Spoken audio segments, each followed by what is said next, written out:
we're here. You kind of got the rundown on what we're in for. Yeah, so we have a little bit of a different spread than we did for the last time with Mr. Wilson. I think going to be a bit worse than what he went through. But I didn't really get hit very hard on the last one, so I might struggle here too. Yeah, so we might as well go ahead and start with the easy one, which is this one over on this side. Good.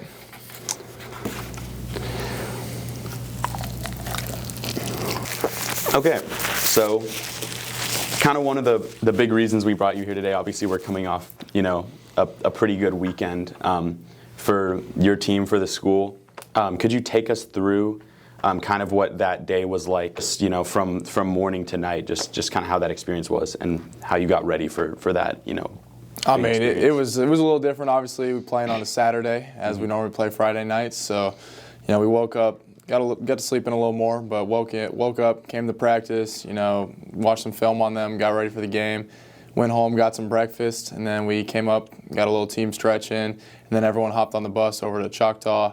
And, Saturday games are a little different. You kind of get to think about it all day. You don't really have school to take off your mind. Mm-hmm. So we were just ready to go, and we were thinking about it and showed up and did our business. And how long have you been on the team, like on varsity? I mean, my freshman year, I got to travel with the team. And my sophomore year, I got moved up onto the official roster, so I got to dress out, go to all the games.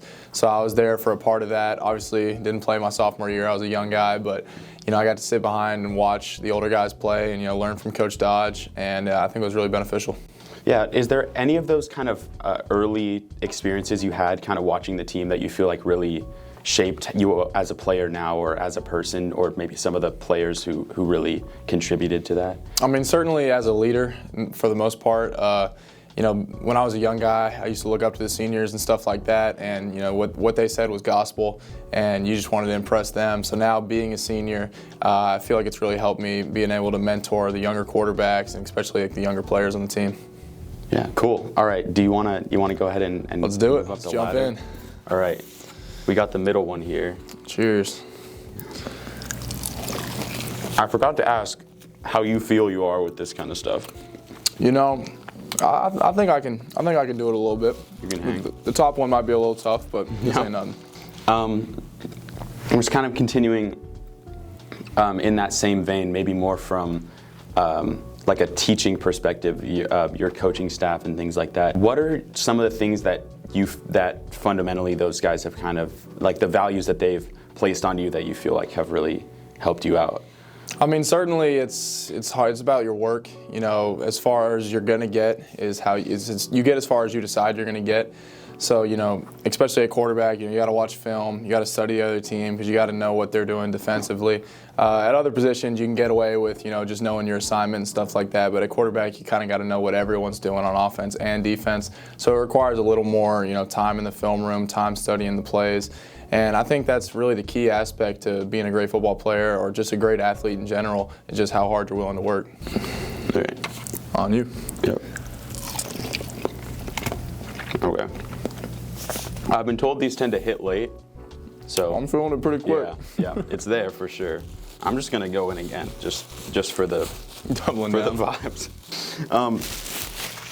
Is there any sort of specific memory of something that you saw or experienced when you were younger that kind of contributed to you wanting to take football as your avenue? I mean, the main memory I can think of is I remember being a little kid watching Kenny Hill play for the Dragons.